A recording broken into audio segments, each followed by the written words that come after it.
You may have seen it there, but you're gonna still watch your mouth when you with me. And there's certain things you just don't do as a kid yet, right? Yeah. That's just my style, right? But I can't expect someone else to agree with my style of parenting, right?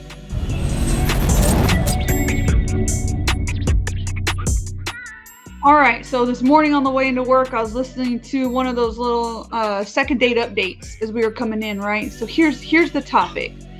The guy called into the station and he wanted to date the lady again and take her out because he didn't feel like it was he had a good shot. Well, when they got a hold of the lady, they ended up finding out that she wasn't into the guy because she let he let his son go and see the new Deadpool movie.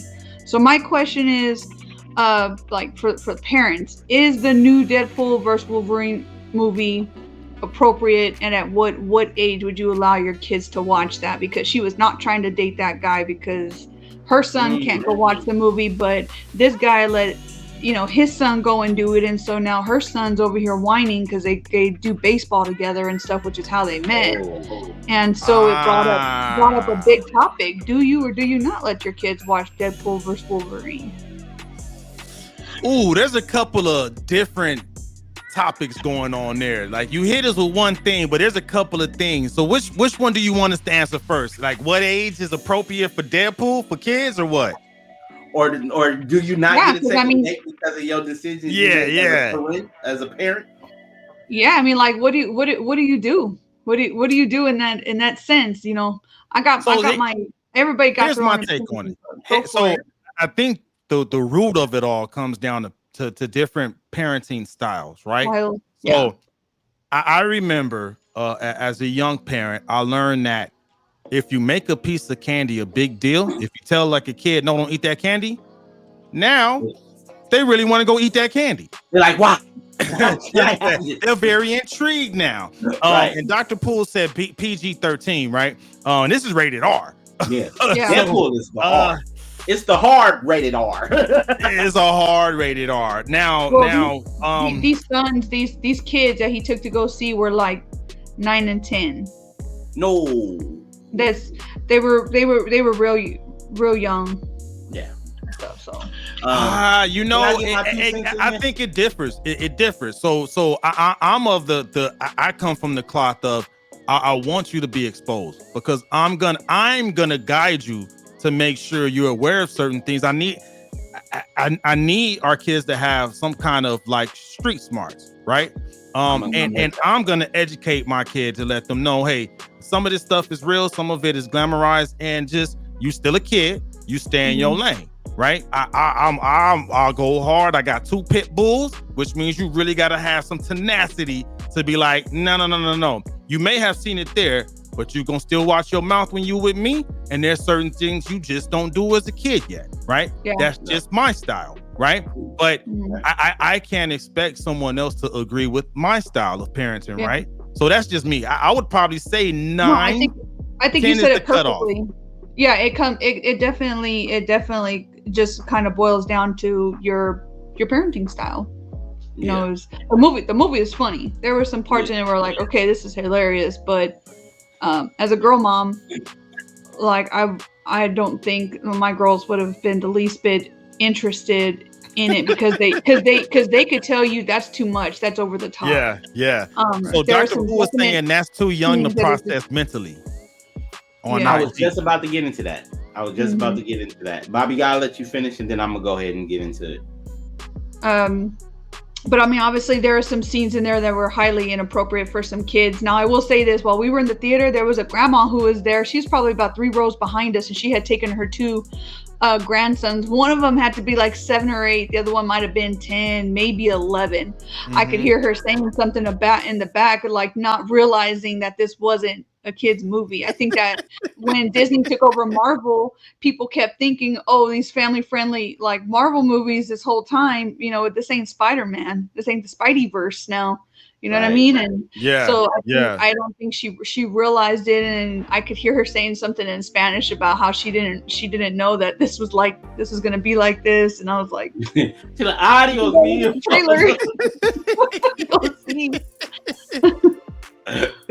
No, so No, my kids would not be watching that. Two reasons why. Because it's a lot of violence. It's an extreme amount of violence, and even though, I can explain that to them. My kids, I sit down and watch Marvel movies with them, right? Mm-hmm. Even the ones that PG-13, and they're just 12. But I will never let them watch an R-rated movie because of the fact that if I let them watch it, no matter what I say, some things will be influenced by something outside of my scope. Mind you, when they're in school and then their friends who probably have already seen it, and they're talking to them about like, oh, he had slapped them on the ass and did the like, I'm like my kids know better not to talk like that, but I can't. Mm-hmm. I am not, you know what I'm saying? And that's how I raised them. It's like, okay, they know better not to engage or find out, you know what I'm saying? Go purposely looking for something like that, but they curious. Kids get curious. Yeah. But I'm not going to have that on my conscience, knowing that I took them to see that, because I messed around and took them to go see Doctor Strange. What was the second one? Doctor Strange and Multiverse of Madness. Flip my whole mind. Like my kids up in the movie theater like this. When the zombie Strange pop out. Oh yeah, I'm like, oh my God, what did I do? I did not mean to introduce this to my kids. That's trauma. You just traumatized them. Well, first they was loving it. They was like, oh yeah, but then all of a sudden, when you know what I'm saying, when Doctor Strange died, and then they like, wait, what? And then the zombie Doctor Strange start popping up, and they like, whoa. And I'm like, no, I did not mean to do this. So I felt bad because we just saw I don't know, it was another Marvel movie we saw recently, either like, what was it, Spider-Man or something in December or November. So it was like, I'm like, I missed the mark on that. But I was like, no, they're not going to go see a Deadpool. My wife was like, you going to take her to see that Marvel movie? No. Nope. Really? So what do you think Disney's going to do once they release their first rated R, movie out onto the app? What are they going to do? Well, you have to get permission.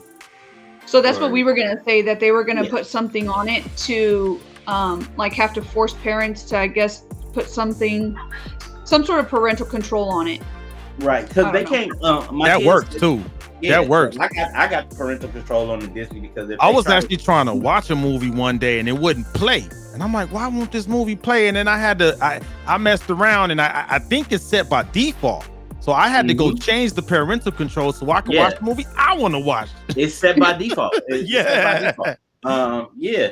Man, what movie were you trying to watch? No, I'm just playing. What movie? It was definitely an R-rated movie. Because they got the Fox catalog. I can't remember what it was. I just remember it could have been Logan. It could have been Logan. It could have been Deadpool 1 or 2, because those all are already. Yeah.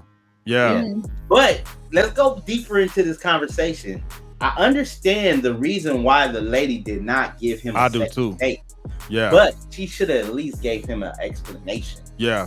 Yeah, I said that too, because apparently both of these people, they met because their sons played baseball together. So they were on the same team. The DJs were telling them, hey, even if y'all choose not to date after this point, y'all still got to squash it because your sons are friends and they're going to see each other, and y'all are going to make it weird rather than just don't ghost the guy. You're going to have to see him. That's what you did. That's why they call into the station, because they get ghosted. And here's the thing, I commend the lady, because if she stopped talking to him, you know what I'm saying? She's dating to marry. She's not dating just to be dating. So she's dating with the intent on the person who she's dating is going to have a future with her in the long run. And she sees that he make that decision for his child. She doesn't want her child to have that same influence by that individual. So I commend her. But I do believe she owes him an explanation. She could have just told him, like, "Hey, you know what? This ain't gonna work." You hit the nail on the head. I can't even give you feedback because you said it perfectly. That's good.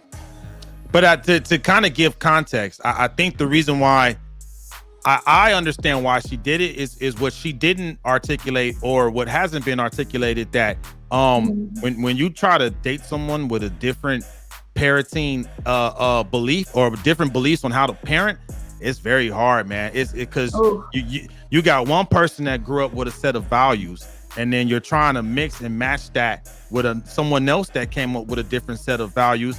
The thing is, it's gonna be a lot of friction, and I think that she understands that, right? She just didn't articulate it like that. I feel like that's the explanation she owed that gentleman. You know what I mean? Like, hey, I don't think it's gonna work. You parent a certain way, I parent a certain way. Not gonna work. I think she had some reservations too about not being able to trust the fact that if he was watching over her son, that he would allow him to watch R-rated stuff that was beyond his, age appropriate, and then,